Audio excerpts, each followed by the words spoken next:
અને આજે કુદરતની રહેમ છે, ઈશ્વરની ઈચ્છા છે, ત્યારે જ મારી અને તમારી મુલાકાત આજે શક્ય બની છે.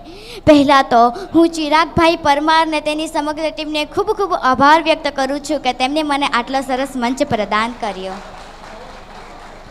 અને આપ સૌ શ્રી ચિરાગભાઈ પરમારને તેની સમગ્ર ટીમને જોરદાર તાલીઓના ગડગડાટથી વધાવે એ તેમણે આટલા સરસ કાર્યક્રમનું આયોજન કર્યું છે.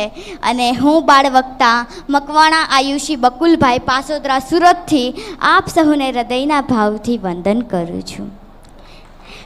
પરિવાર નામનો ભલે કોઈ વાર નથી હોતો, પરિવાર નામનો ભલે કોઈ વાર નથી હોતો, પરંતુ તેમના વિના શક્ય કોઈ તહેવાર નથી હોતો.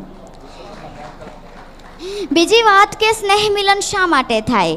હજી કહેવાનું મન થાય છે કે સ્નેહ મિલન એટલા માટે થાય કે આપણા પરિવારના જે ઉદ્યોગપતિ છે, જે આર્થિક કેટેબલ છે, એને ખબર પડે કે મારા પરિવારમાંથી કોણ પછાત રહી ગયું છે, કોણ એવું વ્યક્તિ છે જેને માંડ ખાઈને ખાવાનું થાય, એનો હાથ પકડીને મારા પરિવાર સુધી લઈ જવાની જવાબદારી છે ને એ મારી બને છે.